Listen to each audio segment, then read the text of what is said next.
Kemudian lanjut ke unsur atau sarana manajemen.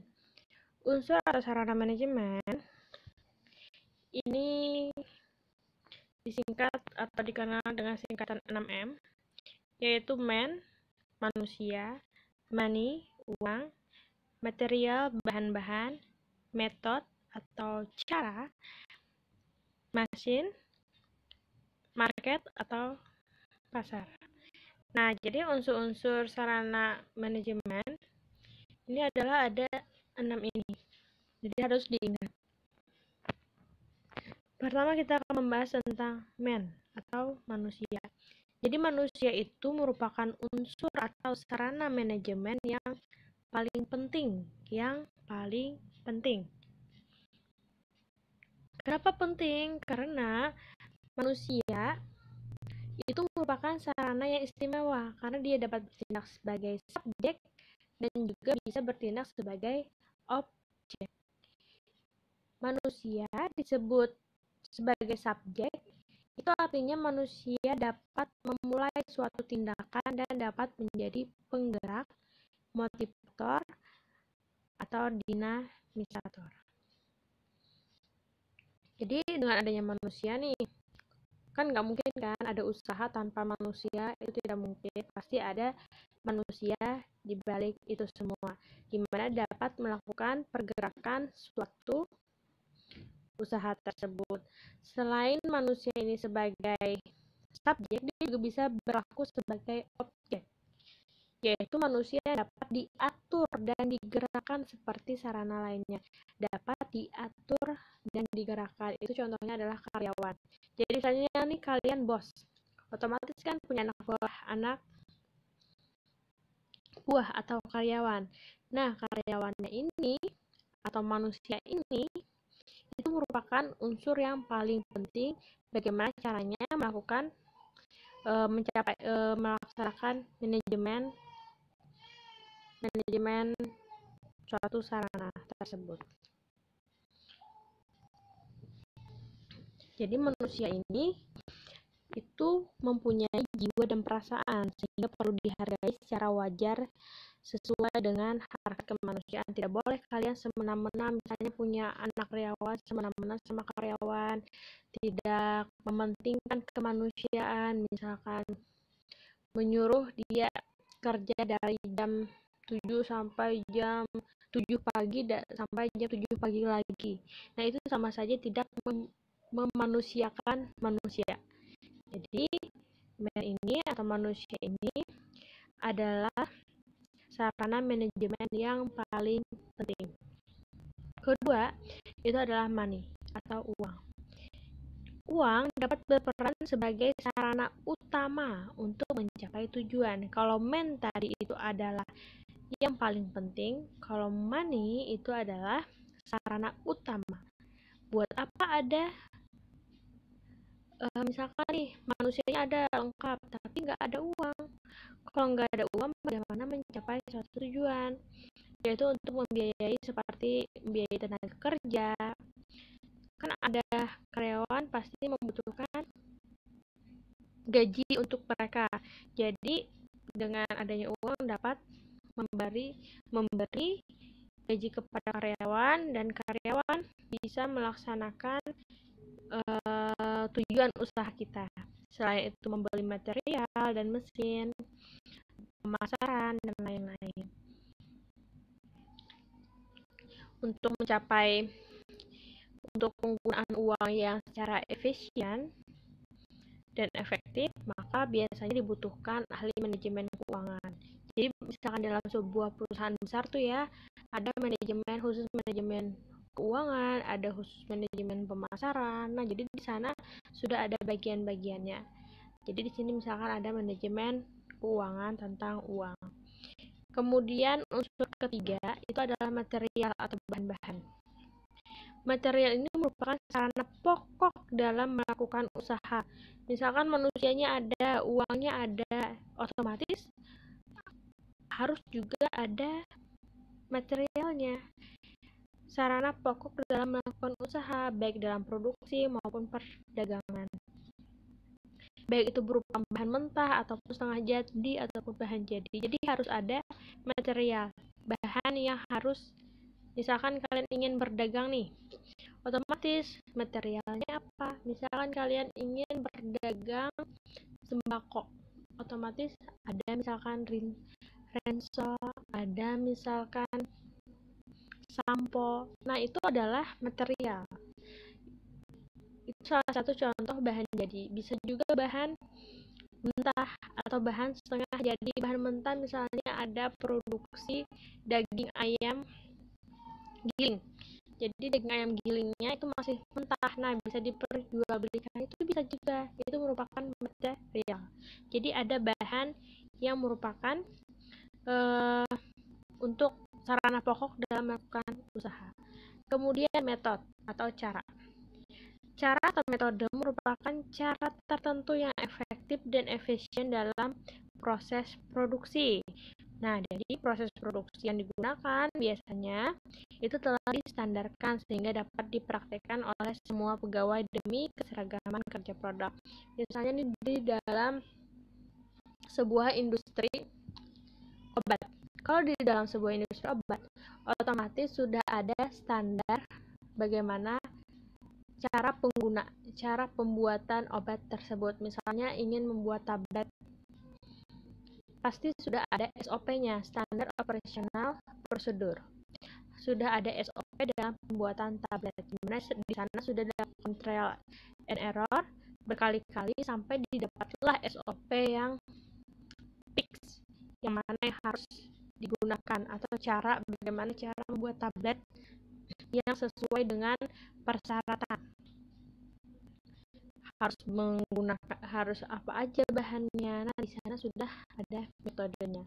Itu juga merupakan sarana manajemen. Kemudian mesin juga merupakan sarana atau unsur manajemen yang penting dalam manajemen, di mana fungsi mesin ini dapat memperlancar proses penyelesaian pekerjaan dan melipat gandakan hasil produksi. Di dalam sebuah perusahaan besar seperti misalkan perusahaan Yakult, nah di sana banyak mesin-mesin canggih di mana sangat membantu dalam proses produksi. Jadi misalkan manusia dapat memproduksi 100 botol per jam, mesin mungkin bisa 10 kali lipatnya. Karena mesin ini bisa mempermudah pekerjaan manusia dan mempercepat hingga melipat gandakan. Jadi ini merupakan juga unsur penting dalam manajemen di dalam dunia modern. Kemudian market atau pasar. Jika sudah ada nih, semuanya sudah lengkap yang di atas tadi, manusianya ada, uangnya ada, yang ingin dijual ada, caranya ada, mesinnya ada, kemudian menghasilkan produk jadi. Yang terakhir adalah market, di mana kita harus melakukan pemasaran. Kita harus ada pasarnya, kita harus tahu kemana kita harus memasarkan. Jika barang jadi sudah menumpuk, pekerjaan selanjutnya adalah melempar barang ini ke pasar. Jadi kemana? Ke pasarnya bagaimana caranya? Pemasaran barang itu merupakan kegiatan puncak menentukan apakah hasil dapat diterima konsumen atau tidak. Percuma kan, misalkan kalian mau produksi lipstick misalkan, kalian sudah produksinya sudah sangat banyak tetapi tidak dipasarkan, sama saja bohong.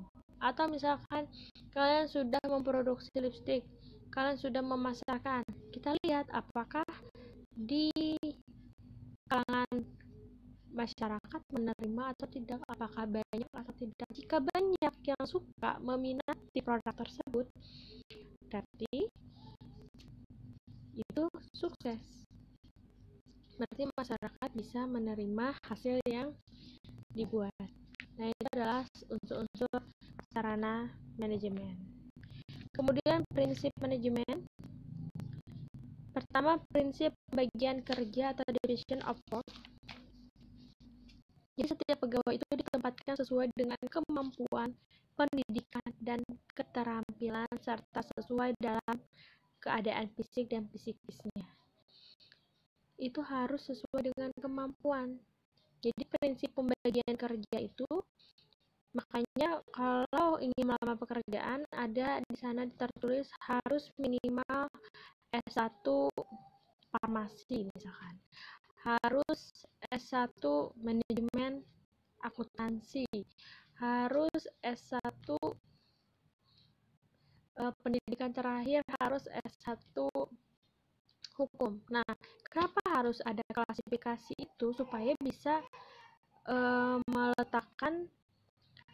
bisa melakukan pembagian kerja kepada karyawan tersebut. Makanya di sini prinsip pembagian kerja itu harus disesuaikan dengan kemampuan dan pendidikan. Tidak mungkin kan lulusan SMP harus diletakkan ke manajemen akuntansi misalkan, kan dia tidak ada ranah kerjanya di sana, tidak memahami bagaimana pembelajarannya yang di sana.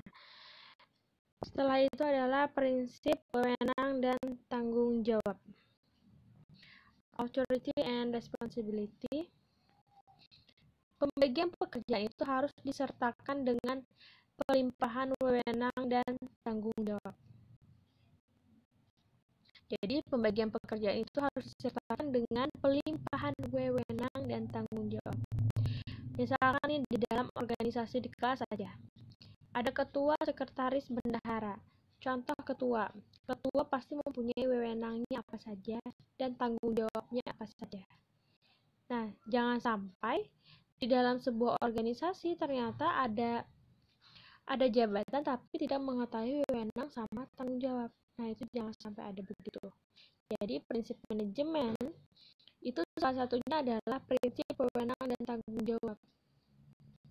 Jadi, pembagian pekerjaan itu harus disertakan wewenang dan tanggung jawabnya supaya wewenang yang diberikan kepada bawahan itu harus jelas batasannya dan harus menganut prinsip keseimbangan antara wewenang dan tanggung jawab. Jadi misalkan ketua harus tahu nih wewenangnya apa saja, jangan sampai nanti sekretaris mengambil wewenang ketua. Nah, itu tidak boleh. Jadi harus jelas bagaimana wewenangnya dan tanggung jawabnya itu apa saja. Kemudian prinsip kesatuan komando. Komando atau perintah terhadap bawahan itu harus sama dari atas hingga bawah dan harus berasal dari sumber yang sama. Jadi misalkan nih ya, di sebuah perusahaan kosmetik, direkturnya itu nyuruh supaya dibuat sediaan farmasi yang bagus, sediaan farmasi bedak misalkan. Jadi si direktur ini akan menyuruh bagian produksi. Nanti bagian produksi juga akan menyuruh karyawan-karyawan di bawahnya. Jadi dia itu diperintahkan oleh atasan di mana perintahnya itu hingga ke karyawan. Seperti itu. Di mana hal ini bertujuan agar dalam pelaksanaan tugas bawahan itu tidak bimbang dan tidak ragu apa yang harus dilakukan. Kemudian prinsip KISS. KISS itu kepanjangan dari koordinasi, integrasi, sinkronisasi, simplifikasi. Koordinasi itu adalah segala kegiatan untuk menghimpun dan mengarahkan semua unsur atau sarana manajemen yang 6M tadi dalam mencapai tujuan organisasi. Sedangkan integrasi itu adalah usaha untuk menyatukan berbagai bagian dan unit dalam organisasi sehingga merupakan suatu kebulatan pemikiran dan tindakan ke arah satu sasaran. Sinkronisasi, mensinkronkan atau menyelaraskan atau menyesuaikan kegiatan berbagai bagian untuk mencapai keserasian. Dan terakhir adalah simplifikasi.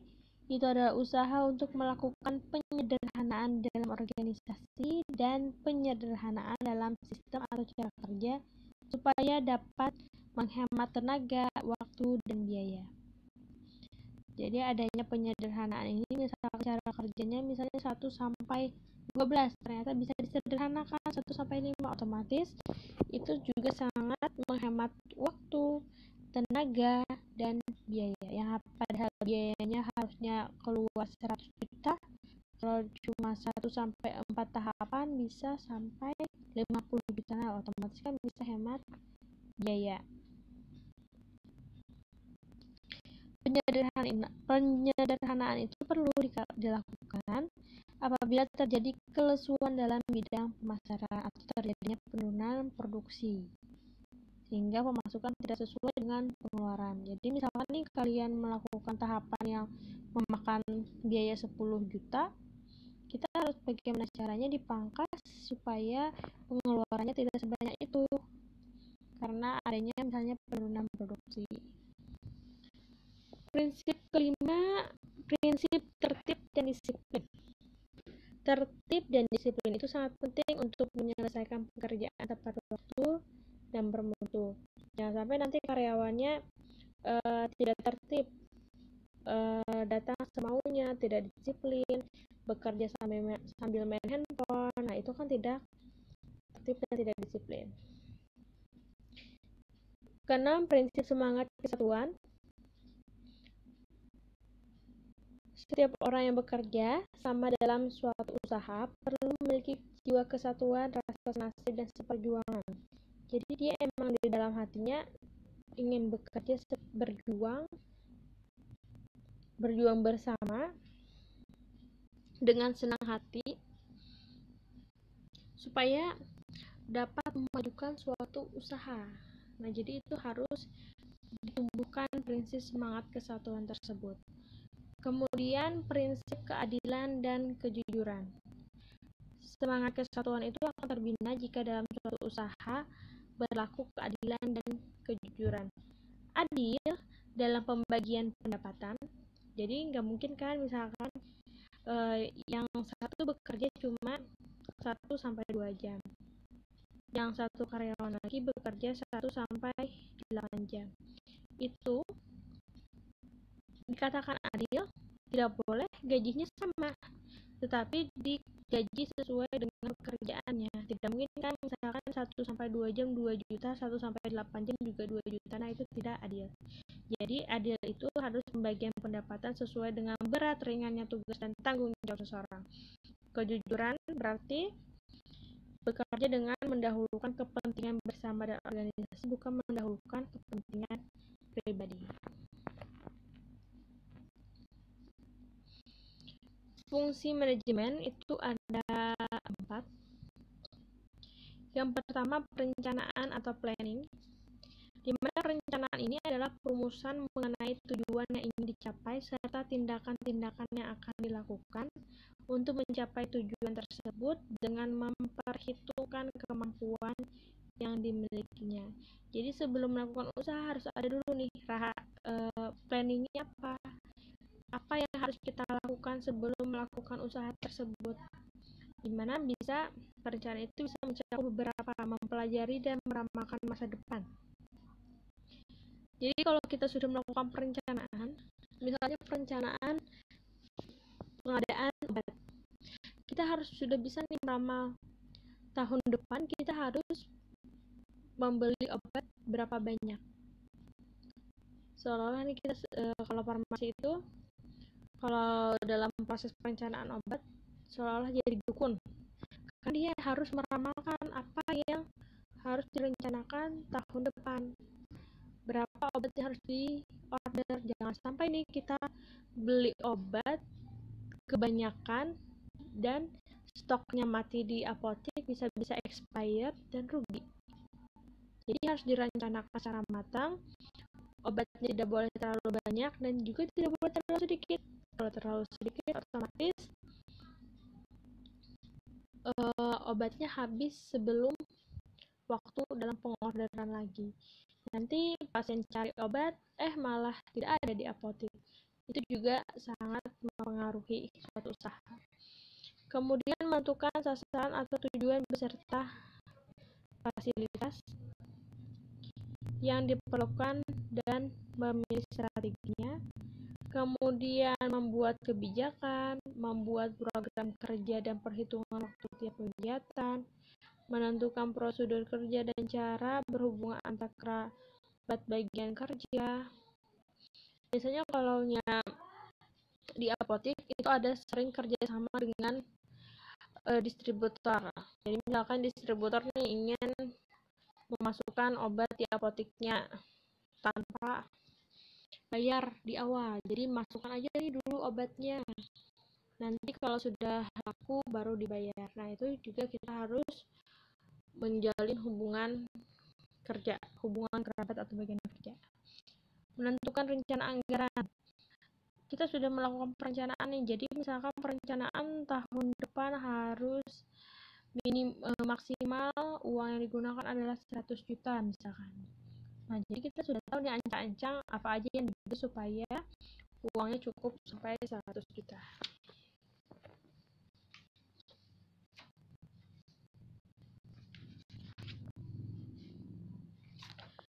Jadi dalam manfaat perencanaan itu juga untuk memahami keseluruhan gambaran dalam membantu penempatan tanggung jawab yang lebih tepat dan membuat tujuan yang lebih khusus, terperinci, dan lebih mudah dipahami. Selain itu juga memudahkan koordinasi dengan berbagai bagian organisasi. Perencanaan ini juga dapat meminimalkan pekerjaan yang tidak pasti dan menghemat waktu usaha serta biaya. Menghemat waktu usaha dan biaya.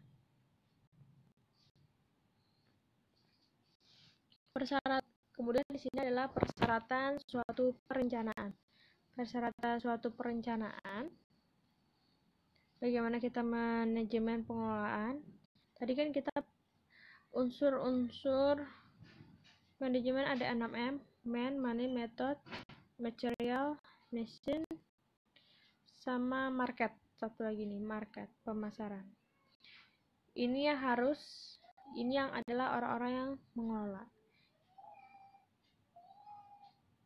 Dan ini adalah jawabannya. Perencanaan itu harus mengandung unsur 5W 1H. What, why, where, when, who, how. Pertama di sini adalah who. Itu menerangkan orang yang akan menjalankan kegiatan atau proyek. Jadi siapa yang menjalankan. Kemudian what, menerangkan apa nama kegiatan atau proyek yang akan dikerjakan. Apa yang sebenarnya yang kita kerjakan itu apa. Nah, itu apa. Kemudian when, kapan. When, kapan, berarti dia menerangkan waktu pelaksanaan kegiatan.